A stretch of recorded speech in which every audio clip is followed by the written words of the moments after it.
2022년 2월 23일 수요일 아침 묵상입니다.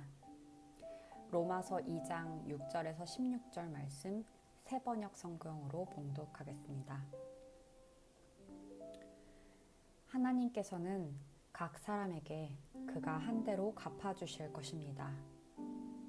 참으면서 선한 일을 하여 영광과 존귀와 불멸의 것을 구하는 사람에게는 영원한 생명을 주시고, 이기심에 사로잡혀서 진리를 거스르고 불의를 따르는 사람에게는 진노와 분노를 쏟으실 것입니다. 악한 일을 하는 모든 사람에게는 먼저 유대 사람을 비롯하여 그리스 사람에게 이르기까지 환난과 고통을 주실 것이요, 선한 일을 하는 모든 사람에게는 먼저 유대 사람을 비롯하여 그리스 사람에게 이르기까지 영광과 존귀와 평강을 내리실 것입니다. 하나님께서는 사람을 차별함이 없이 대하시기 때문입니다.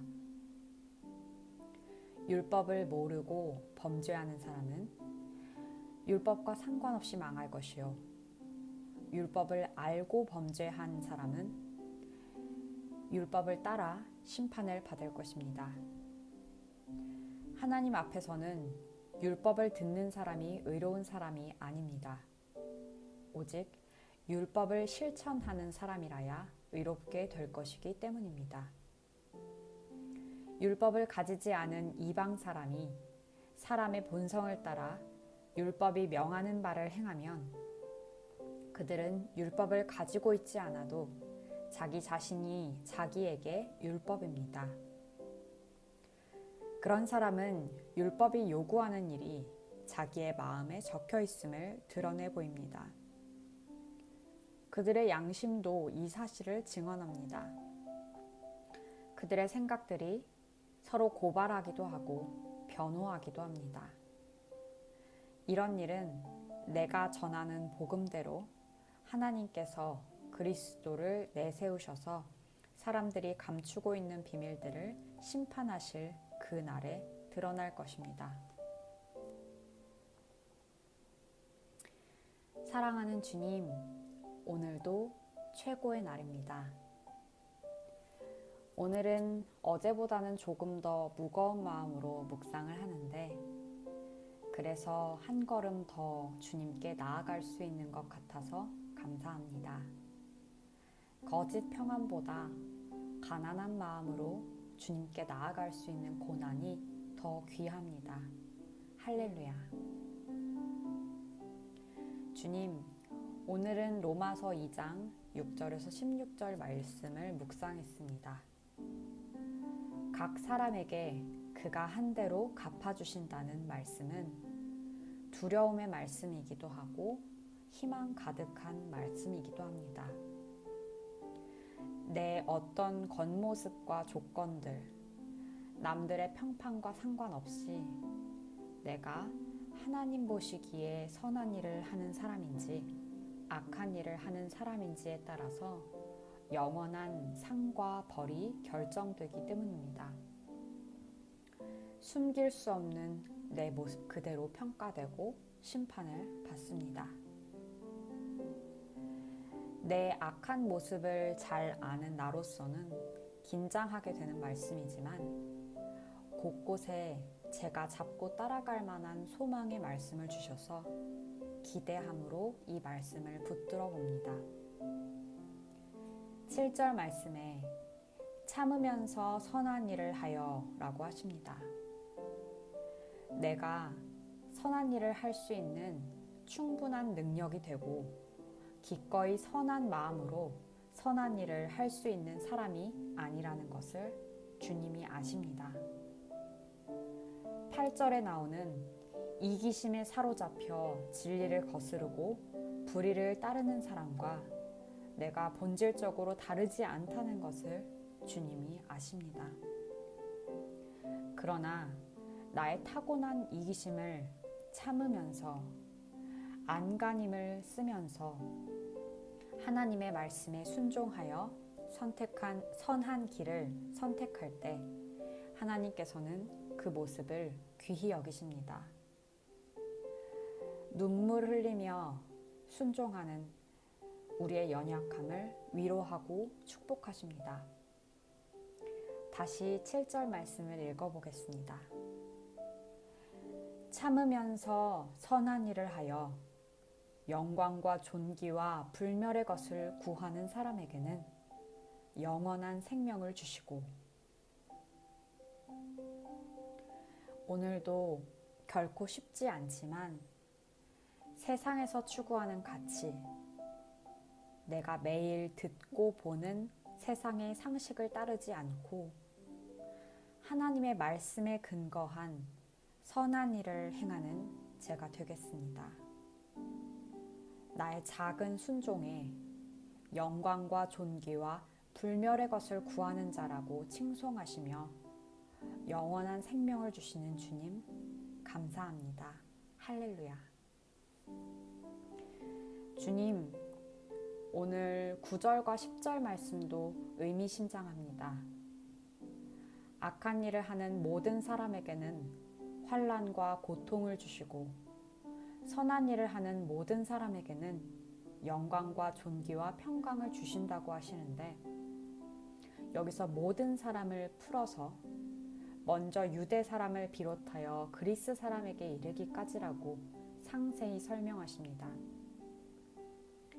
하나님을 먼저 안 사람과 늦게 안 사람, 교회에 다니는 사람과 다니지 않는 사람을 모두 예외 없이 선한 일을 행한 사람과 악한 일을 행한 사람으로 심판하신다는 말씀입니다. 이 말씀을 더 쉽게 풀어놓은 메시지 성경의 말씀은 이렇습니다. 같은 본문 9절에서 11절 말씀입니다. 하나님의 길을 거부한다면 대일 수밖에 없습니다. 여러분이 어디에서 살았고 어떤 부모 밑에서 자랐고 어떤 학교를 다녔는지는 아무 상관이 없습니다. 다만 여러분이 하나님이 행하시는 길을 받아들이고 따르면 어마어마한 유익이 있을 것입니다. 이 또한 여러분의 출신이나 성장 배경과는 아무 상관이 없습니다. 유대인이라고 해서 하나님께 자동적으로 인정받는 법은 없습니다. 하나님은 여러분에 대한 다른 사람들의 말 혹은 여러분 스스로의 생각에 전혀 상관치 않으십니다. 그분은 스스로 판단하십니다. 하나님을 먼저 알았고 매주 교회에 출석하여 하나님의 말씀을 듣는 것만으로는 부족하다는 말씀입니다.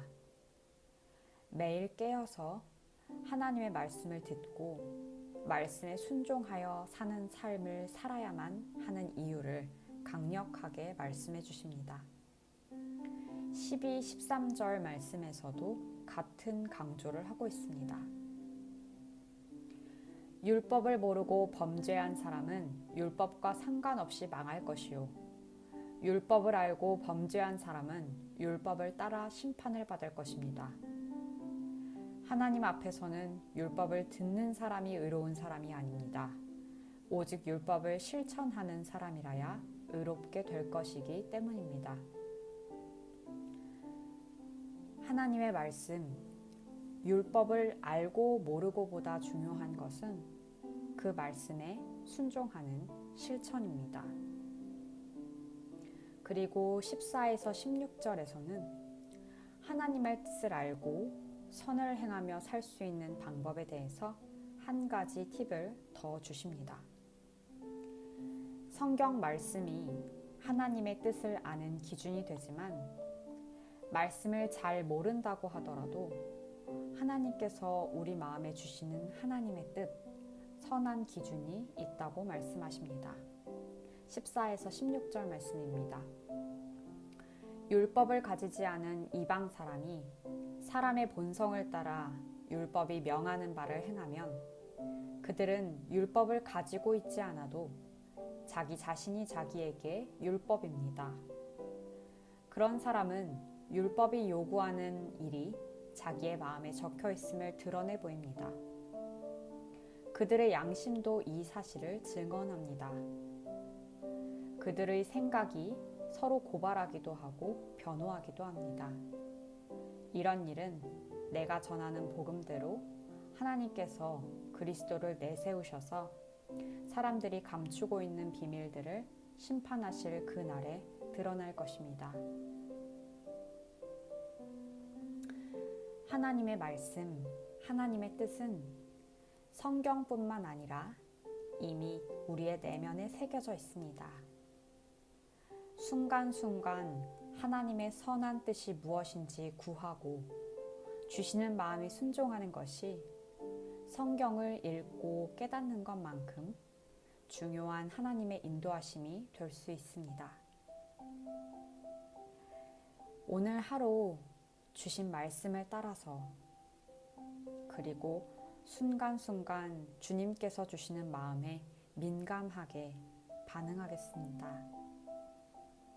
주님이 말씀해 주시는데도 잘 따르지 않았던 나의 분노의 감정과 비난하는 생각, 나쁜 말들을 참아보고 선한 모습으로 돌리겠습니다. 할렐루야. 사랑하는 주님, 오늘 하루 종일 주님을 바라보겠습니다. 주님도 저를 보시면서 하루 종일 기쁘시면 좋겠습니다. 사랑합니다.